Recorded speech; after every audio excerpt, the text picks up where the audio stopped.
مبروك للنادي الاهلي وجماهيره طبعا، وان شاء الله منتظرين الفايز من مباراه الزمالك وبيراميدز. لكن انا بس عايز الزملكاويه اللي بيفهموا قوي والناس اللي عندها وعي وعندها وعي بقوانين كره القدم هي بس اللي تعلق على الفيديو ده، لان انا اتضايقت جدا من ناس بتفهم كوره المفروض، وان الناس دي المفروض بتطلع على قناه تلفزيونيه وتحلل الماتشات، وللاسف عندها جمهور كتير وبيتبعها وبياخد برايها وبيمشي وراها، وبيقول لك ضربه الجزاء للسيراميكا صحيحه. انت متخيل انت بتقول ايه؟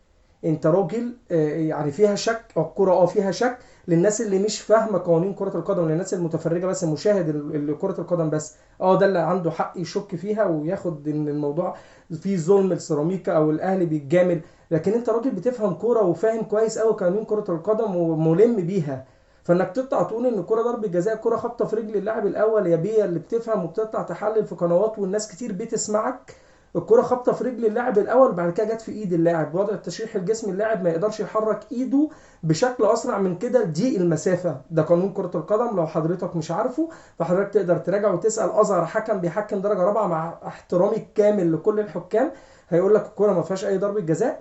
ثانيا، انا مش هتكلم بقى ان الكرة تسلل وان في طرد على لعيب سيراميكا، مش هتكلم انا مش بتكلم على الحالات التحكيميه، لكن انا بتكلم على الكرة دي بس للاسف، لان انا لقيت ناس كتير طالعه بتعلق عليها وبتقول لك ان ضربة جزاء صحيحه لسيراميكا.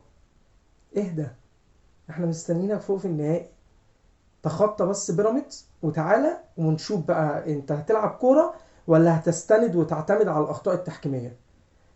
دمتم يعني مش عايز اقولها الصراحه، لكن للاسف في ناس، بعض الزملكاويه بيخلوني اخرج عن شعوري وبتضايق.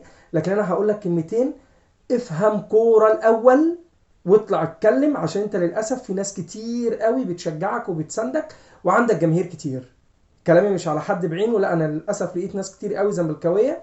بس في النهايه مبروك للنادي الاهلي ومستنيينك فوق لو انت تعديت بيراميدز. باي.